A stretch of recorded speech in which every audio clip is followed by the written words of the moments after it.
So tune in to one of the best things ever. British imitation of American-style saloon car racing.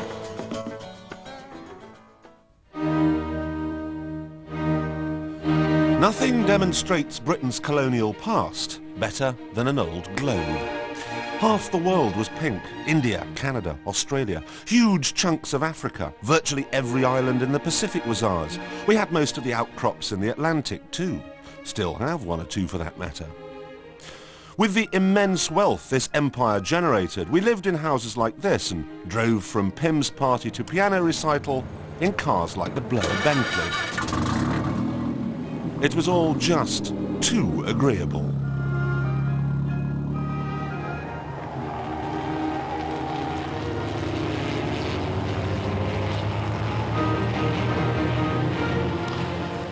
Today we can't even win the Eurovision Song Contest, but that pinprick we call the British motor industry is still capable of turning out some outstanding motor cars.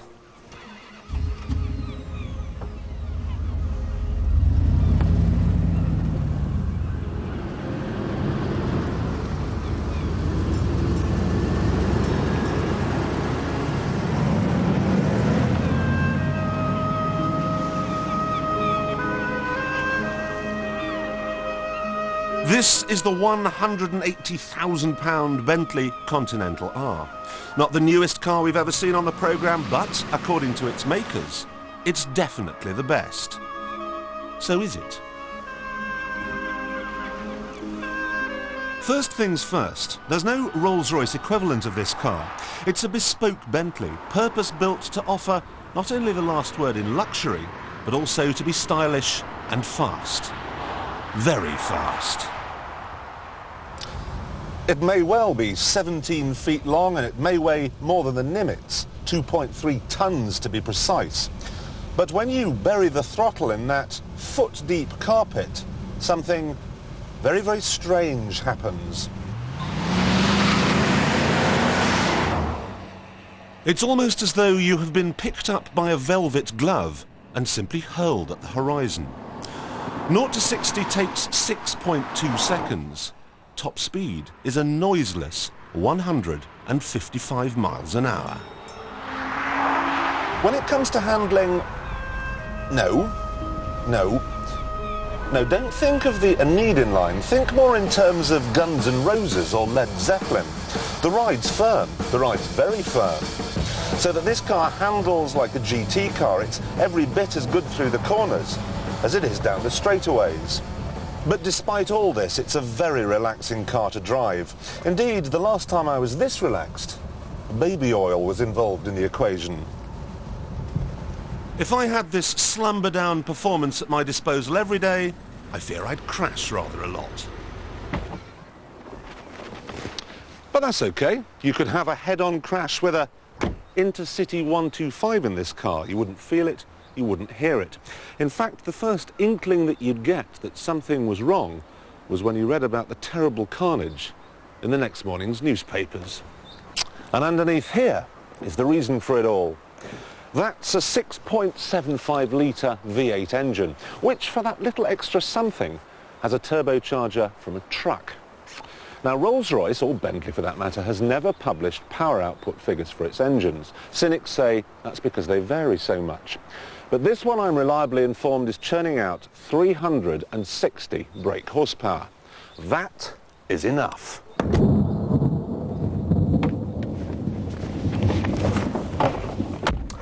As you may have gathered, I'm not talking here about the sort of car that's likely to be shortlisted by the Greenpeace transport manager. 12 cows gave up their lives so that this interior could be trimmed.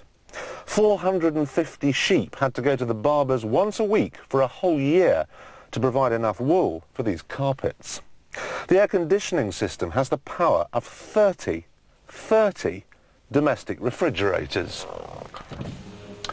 But you know what I love most about this car? No, not the Bakelite cruise control knob. Now, what I love most of all is the simple fact that Johnny Foreigner wouldn't have a clue how to make one. Now, You could be forgiven for thinking that Bentley is a small company with limited resources, and that the Continental R really is just Blenheim Palace on wheels. Luxurious and charismatic for sure, but about as advanced as wood. Not so. The Continental R has 21st century mineral oil suspension, airbags, anti-lock brakes, and a sophisticated engine management system. I have to say, it's the automotive equivalent of a digitally remixed early Led Zeppelin track, played with the volume control on naught. But is it the best car in the world? Well, if it is, that means it has to be better than that wheeled neutron bomb, the Aston Martin Vantage. So is it? Well, I have to say, I reckon they're about the same. Only in the Bentley, the soundtrack's been turned off.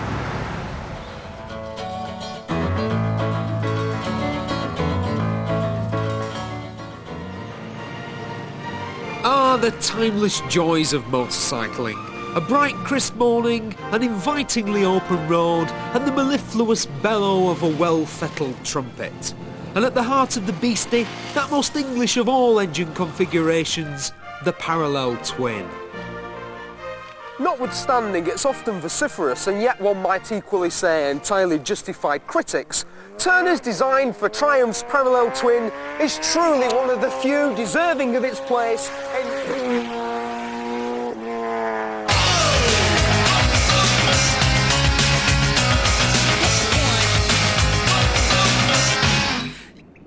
was truly deserving of its place in motorcycling's Hall of Fame. And yet, was it the simple brilliance of...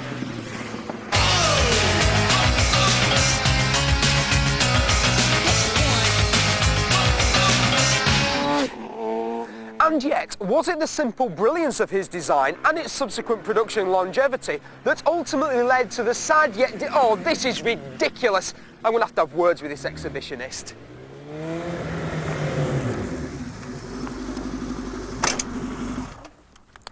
Just what do you think you're playing at? Practicing me stunts. Well, I'm afraid you're going to have to go and practice them somewhere else because I'm trying to make the definitive item about the demise of the British bike industry. That's boring.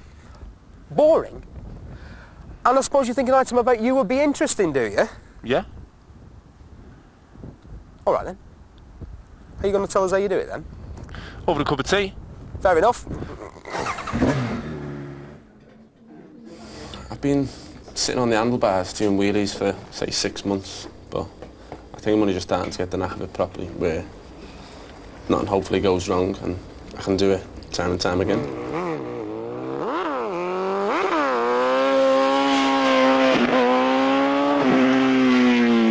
What about the standing on the seat, the surfing on the bike? It's a little bit like riding a skateboard, or a surfboard. I've never had to go with a surfboard, but I used to be a bit of a whiz kid on a skateboard. Yeah, but a skateboard doesn't have a 125 horsepower engine, does it? No, not There is really. a slight difference. A skateboard doesn't do 0 to 60 in 3 seconds and have 170 mile an hour top speed. What about getting off the back? How difficult is that compared to the other stuff? It's easy getting off the back, as I found out. The first time I jumped off the back, I thought that'd be the hard part. But as I was off the back, yeah, I thought, how am I going to get back on? But slowing down, and the slower it gets, the more unstable it gets. I mean, how fast are you going when you get off the bike? I'm up to about 90 now. Jump off the back to about 90, let it slow down to about 50. Hop back on again. Didn't you break the world record or something recently? Yeah, it was held by a French fella called Jocelyn Haas. He'd done it 132 mile an hour. I thought, I should be able to beat that. So we had to find somewhere to do it, which is Bruntingthorpe. Yeah. Got a bike fast enough, put a throttle on the back, cut out switch in case anything happened, and off we went.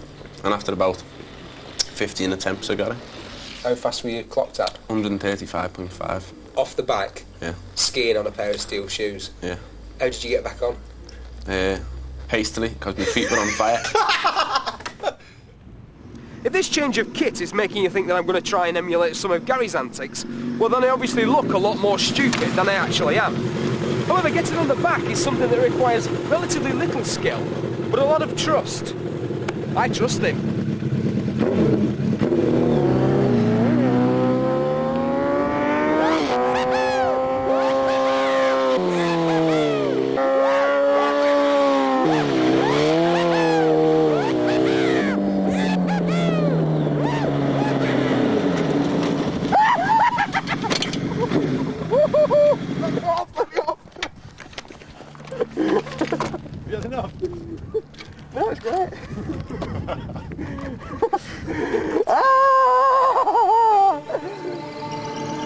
Maybe you need to be a biker to appreciate how difficult Gary's stuff is. And the biggest biking audience has got to be the Isle of Man during TT week, where some people fancy themselves on a bike and some people just fancy themselves.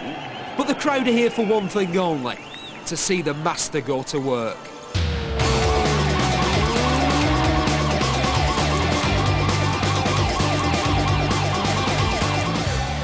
When Gary performs in the Isle of Man, they close the road, which is just as well really, as he always ends by burning out the back tyre until it just explodes.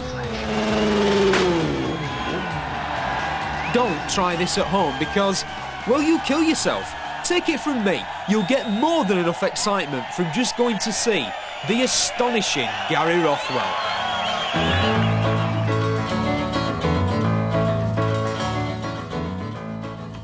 Hello. Remember how in the last series we asked you to help us find the highest mileage car in Britain? Well, we've been inundated in responses and we've picked the cream of the crop.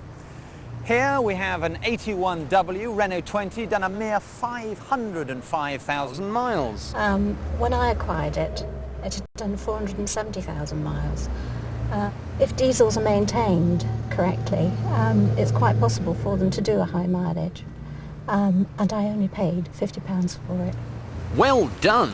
What about a Y-Reg Escort Mark III, a baby at 382,000 miles? Or this very clean C-plate Renault 21, 342,625 miles. Only had 2 engines and still on its original clutch. So if you're one of those town toddlers that struggles to achieve the national average of 12,000 miles a year, you're going to have to try an awful lot harder. Because here is a 1987 E-plate Peugeot 309 GLD that's done a whopping 440,000 miles. And its owner, Pete, sleeps in the thing. So Pete, how have you managed to notch up that mileage? Commuting backwards and forwards between Cambridge and Berkshire. And what sort of distance is that? On average about 242 miles a day. You do 242 miles a day to go to work? I do. And what's work?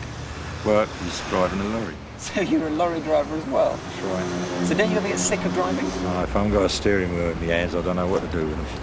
And what about this car? How's it been? Very reliable from day one. We're talking original engine? Original engine. Original gearbox? Original gearbox. Original clutch? Original clutch. But that's incredible. I mean, it must be your driving style, or is it the car? Well, I don't nurse it, but I don't abuse it either. So you're going to take it up to the big million? I'd like to.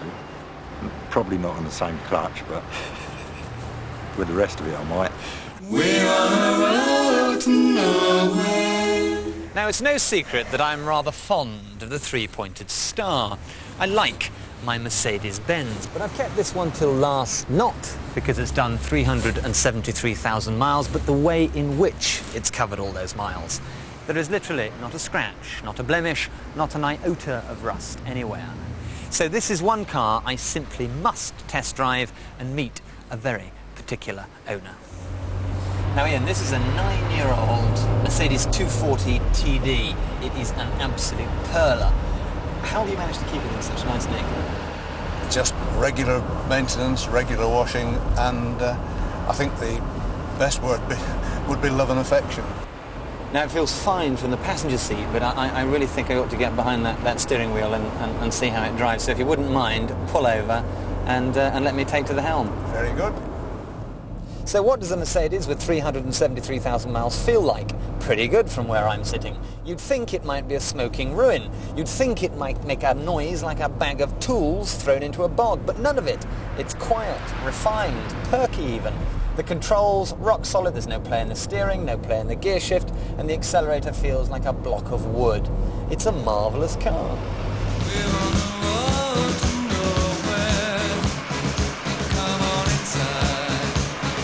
So there it is. We haven't finished. We want to find Britain's highest mileage car. We want to find that million miler. So if you're out there and you've got anything with over 500,000 miles, I want to hear from you. Write to us at Top Gear, BBC Pebble Mill, Birmingham, B5 7QQ. You know the trouble with Top Gear, don't you? trying to watch it while you're driving. You can't get a decent picture. And yes, it is a distraction. Oh, and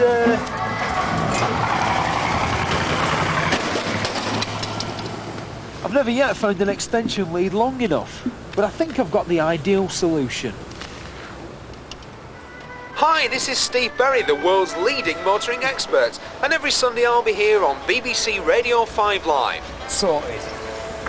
So, tune your tranny to 693 or 909 on the medium wave every Sunday lunch at 1:05 for definitely the best motoring programme on radio. Well, I reckon it is, and who am I to contradict me? Come on, pretty baby, let's move it and groove it. Also on Sunday at 7:40 here on BBC Two, there's the first of another series from the Top Gear stable, The Cars, The Star. Charting the rise and fall of some of the best-loved cars ever, we'll be hearing, among other things, some fond recollections from those lucky enough to have owned a Jensen Interceptor. Remember, it's the car that's the star.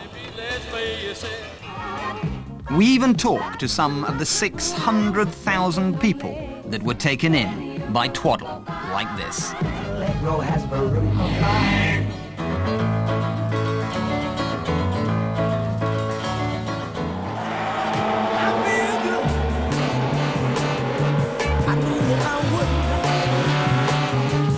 I feel good. I knew that I would not. The rumour was that something new, something exciting was happening down Silverstone Way, so I paid a visit to see what I could find out.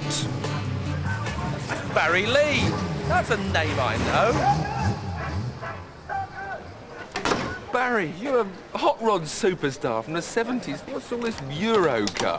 This is a new formula of motorsport which is on the oval racing, called a mile, half mile, and also the 1 mile circuits, based on the very successful series of NASCAR racing of America, where you've got a V6 engine in the front, rear-wheel drive, space frame, plastic bodies. This is actually a full Mondeo, but you can put the Nissan Premier body on, the Rover body, whatever you like. So V6, what sort of power? Never enough power, you know that, Tiff, but this one's got 230 horsepower, and it's very, very good, because power to weight ratio, it's the same as the American NASCARs. But what about the price? What is the cost of one of these? The cost of one of these cars is about £17,000 now. I think it might go up to next year to about £17,500, but it's one of the cheapest forms of motorsport, and basically everything is tied. You've got to run tied tyres, tied engine, tied suspension. It's all down to the driver. The greatest thing with this is, Tiff, checkbooks can't win motor racing. You haven't got a spare car by any chance? Actually, I've got a T-car. Do you want to drive in the next race? Just as it happens. Yeah. I thought so. So, when the Euro cars set out for a bit of practice, they were joined by little old me in car number 3. Just 10 minutes to get used to the car and the short anti-clockwise half-mile oval. Here we go. Oh, God.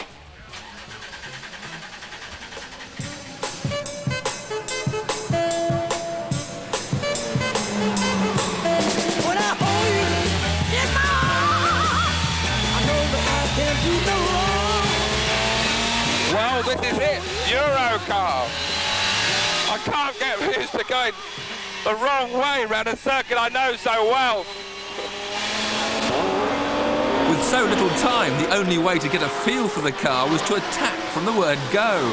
But I quickly found out there was a fine line between the limit and over the limit. Flick it in, turn. Whoops. Oh, no. The first opinion is fun, but boy is it heavy on the steering. More experimentation failed yet again. When the session was over, it would be time to seek a bit of friendly advice. Alf, I've been out there struggling a bit in bucket on spinning the thing. What's the secret? A little less juice, I think the word is, Tiff. A little less juice. A bit more finesse. Oh, juice. Is that a technical term? I think so. It's my technical term. So, while the crowd rolled in to watch the action, I resolved to be a little bit easier with the juice come the race. And first up, my qualifying heat. And racing doesn't come any closer than this. Well, the boys are certainly having fun. And this is just the heat. Ahead of me, car 57, driven by Ian Flux, scatters the pack. You just got to keep it clean, get on the power smooth, and punch it out of the corner. He's not making many mistakes, this one. It's Barry Lee up front. A gap opened and I was ready to take second from Red 5, but...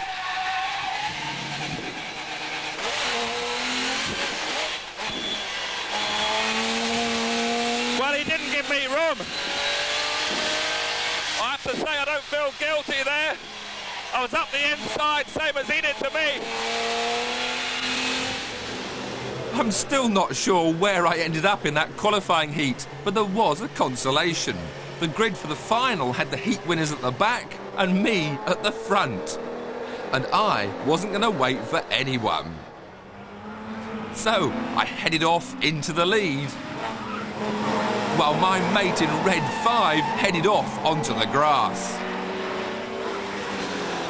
This was going to be a doddle until...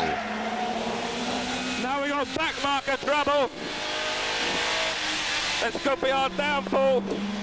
I wasn't wrong, but the trouble came from behind.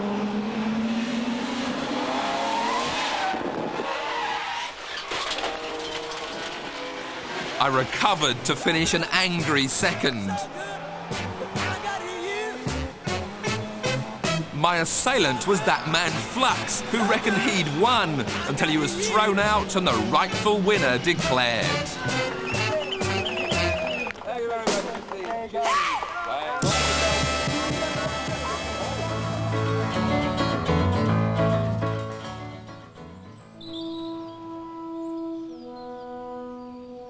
Mazda, creator of the cult MX-5 sports car and super smooth Casidos, have revised their Golf and Escort chaser, the 323.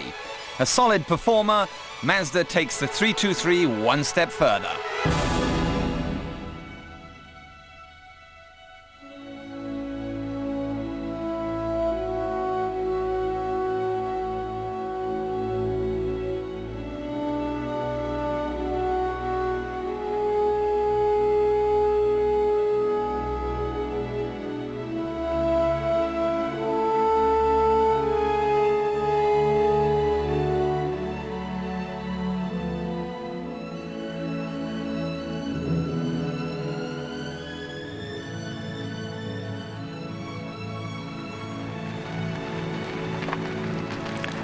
And they've high hopes for their new baby, aiming to double European sales by this time next year. And to achieve that objective, they've broadened the 323 range considerably. There's a fastback, a 3-door hatch, a 4-door saloon, plus 1.5, 1.8 and 2-litre V6 engines.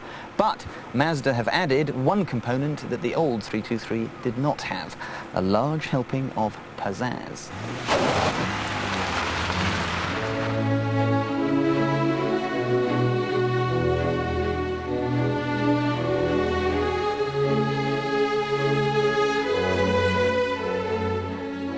You'll either love or hate the styling of this, the coupe, but it's yet to creep into my heart. The top-drawer V6 may look the part with its 5-spoke alloys and deep chin spoiler, but the skinny-tired 1.5 looks far less horny. Whatever you reckon, the 323 styling is certainly individual, almost futuristic. It's on the road that the 323 is at its most beguiling. The 2-litre with its V6 lump out of the Casidos 6 is turbine smooth and can knock on the door of 130 miles an hour. Not quite as electrifying as Volkswagen's performance icon, the Golf VR6, but it comes a decent second. Even the suburban trinket of the range, the little 1.5, is brisk. Wind it up and it'll better 110.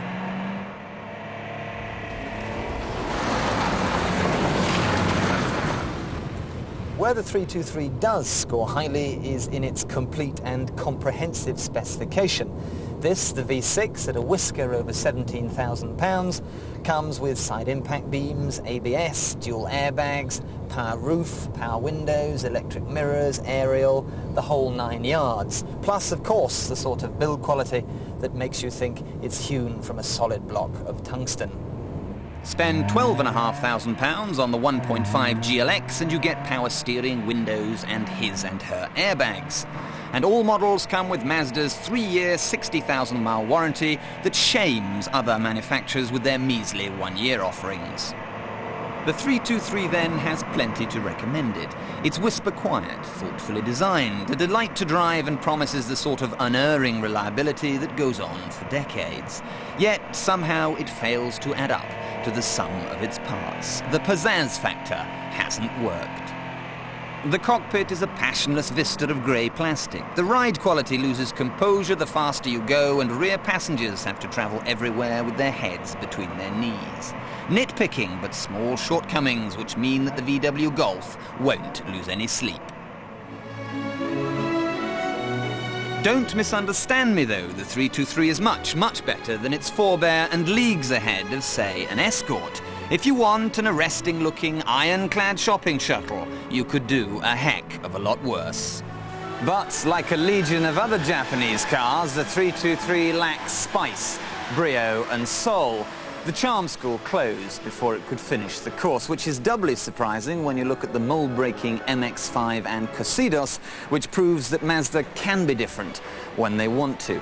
So while the 323 may be a fine effort, outmaneuvering many of its showroom rivals, in the final analysis, when it comes to the excitement department, it lacks that all-important flair.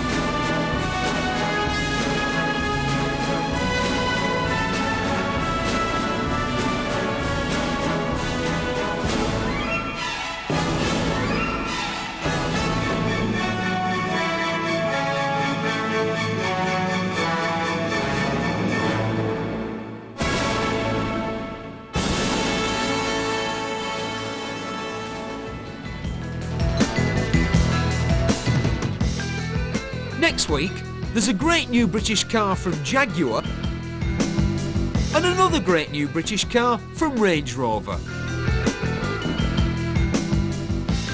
And just in case you thought we'd changed everything on Top Gear, Tony Mason reports on a rally.